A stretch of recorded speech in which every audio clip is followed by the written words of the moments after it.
Simon Wiesenthal said, "Survival is a privilege which entails obligation."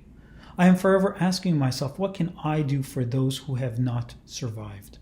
Today, we commemorate Yom HaShoah, Holocaust Remembrance Day. We remember the murder of 6 million Jewish women, men and children at the hands of the Nazis. Since we cannot have a public memorial this year, we've asked many leaders to contribute their voices. When history looks back, Simon Wiesenthal said, I want people to know that the Nazis could not kill millions of people with impunity.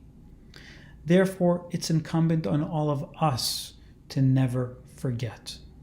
We hope you find this compilation meaningful. Hello, Mayor John Tory here, and I'm pleased to be able to join you to commemorate Holocaust Remembrance Day. We're doing it a bit differently this year because of the COVID-19 pandemic, and that means it's possible for us to get together using technology, and thank goodness for that, but we can't be together in person, as I have been with you so many times at Earl Bales Park, at the Lebovic Center, and other places where we've had this gathering over the years. And of course, it's as important as ever that we should get together to mark Holocaust Remembrance Day. This year is particularly special because it is the 75th anniversary of the liberation of Auschwitz-Birkenau, the worst of the concentration camps in the context of lives that were taken. But it's also important each and every year. I've said many times that it is so necessary that we hear the stories of the increasingly fewer in number Holocaust survivors that we can hear from and learn about this. And as generations come, future generations come, it's going to be just as important for them to understand what happened so that we can make sure, of course, that it never happens again. I want to say to those who are survivors or families of survivors that you have endured a lot in your lifetime, and that those who are in the families of survivors have borne some of the scars of what happened in the past, but nonetheless have come here, in many cases from other parts of the world, and built lives that are to be proud of, built lives that represent people that are not just here and not just citizens of this great country of ours, but also are pillars of our broader community, and of course pillars in the Jewish community at the same time.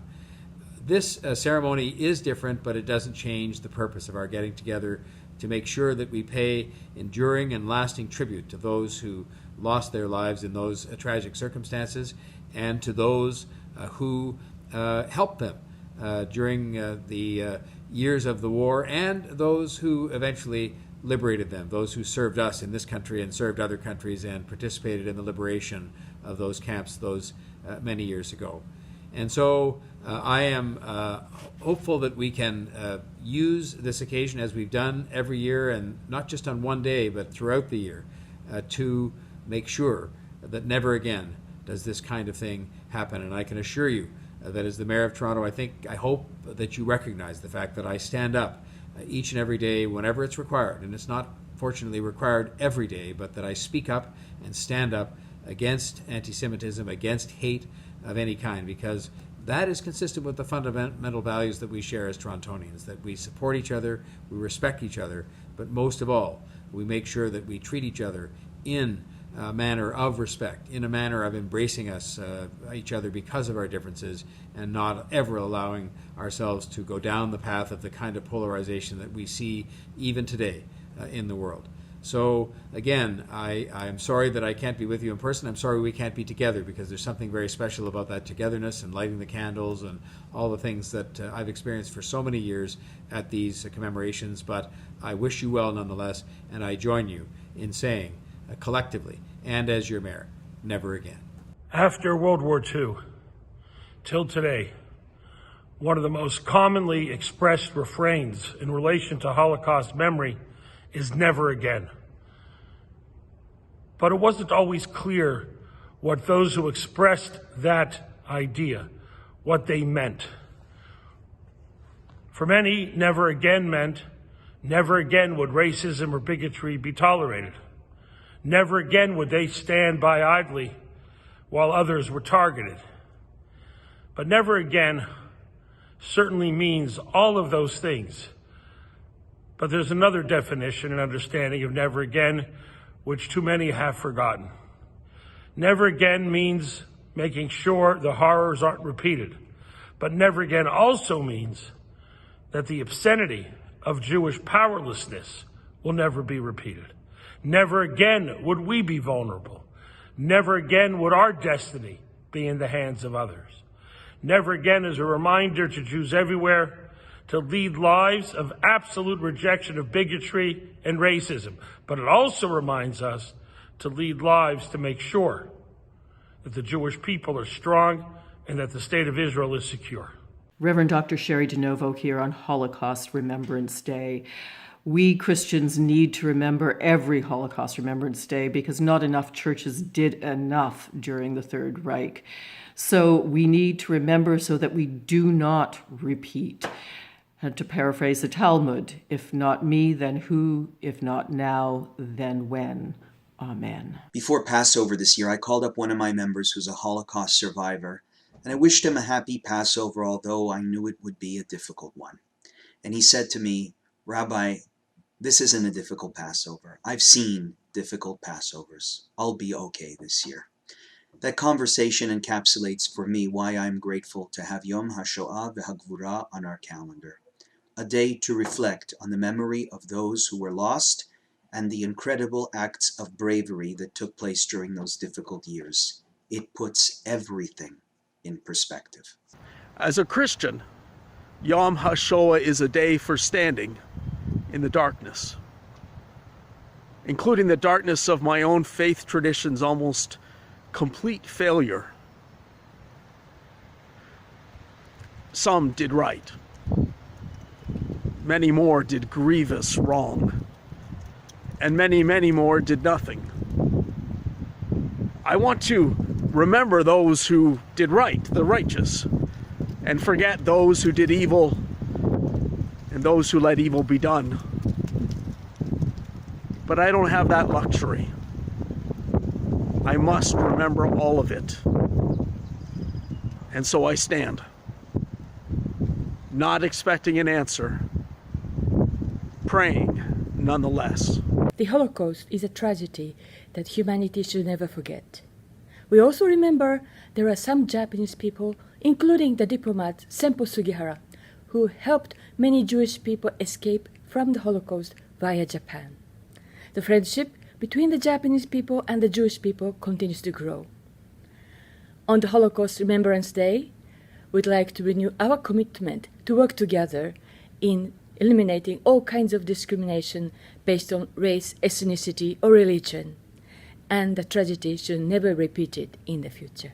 A few years ago, I accompanied a group of pilgrims to Poland. We wanted to follow the footsteps of the great St. John Paul II. Those footsteps led us to Auschwitz, where in 1979 the Pope visited, and he categorically condemned the atrocities committed by the Nazis. Today is an important day. We need to do everything possible to never allow this hatred to be rooted in any human heart. Every single person is created in the image and likeness of God. All life from beginning to end is sacred, and we must do everything we can to condemn any ideology, any movement which seeks to undermine this truth. If we allow it to happen again, we will not have learned from these terrible atrocities. God bless you. Shalom. On this Yom HaShoah, I know we are painfully aware that we are unable to gather together physically to remember the victims and martyrs of the Holocaust.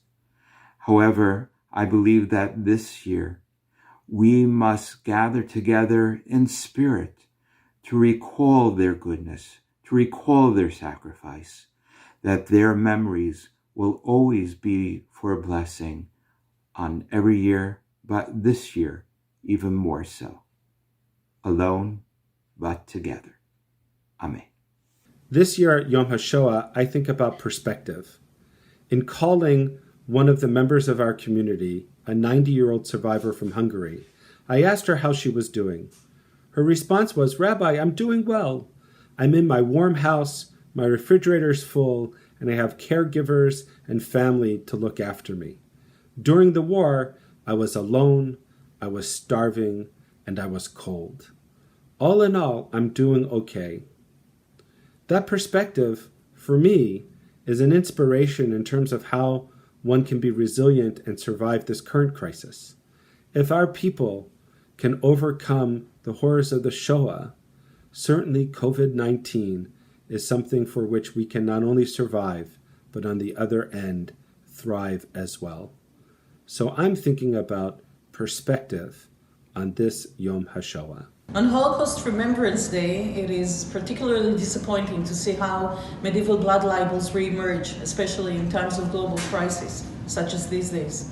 This is a reminder that we must continue educating, collecting testimonies, and eradicating any manifestations of anti-Semitism. There is still work to be done. The government of Israel will continue fighting anti-Semitism and racism. As the homeland of the Jewish people, this is our legacy and our commitment to the sacred memory of the 6 million. Thank you, Avi, and the Friends of Simon Wiesenthal Canada for this opportunity to address our friends in the Jewish community, most especially the survivors and their families for Yom HaShoah, as we commemorate together the lives and the heroism of Jewish people who perished during the Holocaust. On behalf of the International Christian Embassy, Jerusalem, and the Christian Friends of Yad Vashem, our historic partner since 2006, we want to assure you that you are not alone.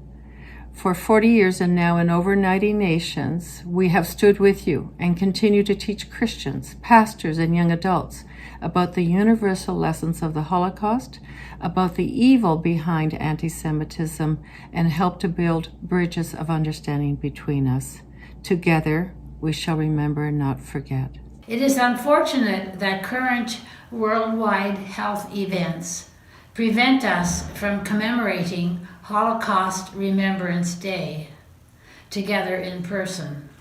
However, we can still work together virtually to combat hate and intolerance and strive for love, justice, and understanding. As a sister of St. Joseph, we work towards and encourage love of the dear neighbor. Today, I pray with all of you that both our wounded planet and our fractured society will be healed, and that we continue to seek acceptance and understanding of one another. May God be with you today and always. My mother and aunt are Holocaust survivors, and I have helped them tell their story for many years. They were children then, but they are now 87 and 89 years old and can no longer tell their stories.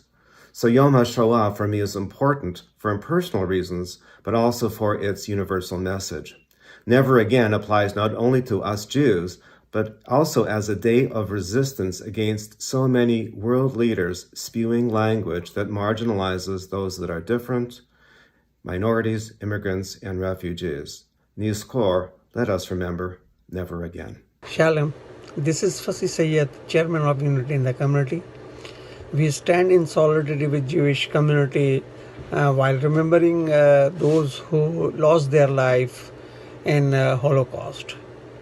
We show our sympathies for the grief families. Thank you. When we remember the Holocaust today, out of the midst of our isolation, we may do so with a heightened sense of what it means to try and survive alone, far from family and friends, to be ill and in pain, what it means to fear for our loved ones, to worry about our future. The Holocaust is unique in history. Nothing compares to it. It was the systematically organized genocide of Jewish people by Germans, my countrymen. This remains a heavy burden of guilt and an obligation forever. Let this pandemic help us remember the Holocaust better, with greater immediacy, with greater empathy.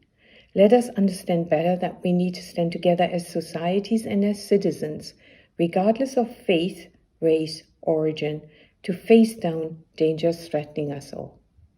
It can be done. Each and every one of you today has radically changed their lives recently.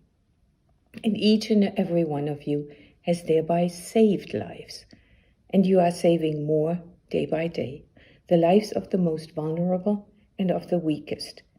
Every life counts. Everyone is making a difference. This is the lesson of today, and this is the lesson of the Holocaust. Stay safe. This is a time of uncertainty and fear and anxiety for so many now. And so it's at times like this that we draw strength from our history, we draw strength from those who walked before us, and we tell the stories of the courageous ones. Just recently, we gathered at our Seder tables and told the stories of those who took a chance on freedom. And so on this Yom HaShoah, we also remember the stories and retell the stories and draw strength from those who walked before us. Not only do we remember the 6 million Jewish souls lost, including 1 million Jewish children, but we also tell those stories in such a way that we're able to honor the triumph of the human spirit. What can we say? What can we do? How to bear the unbearable or accept what life has brought to our people. They lived with faith, not all, but many. And surely many died with faith.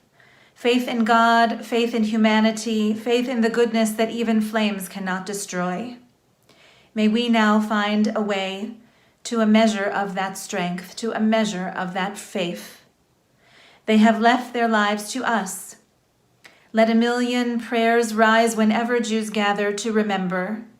Let a million candles glow against the darkness of their unfinished lives. Zichronam livracha.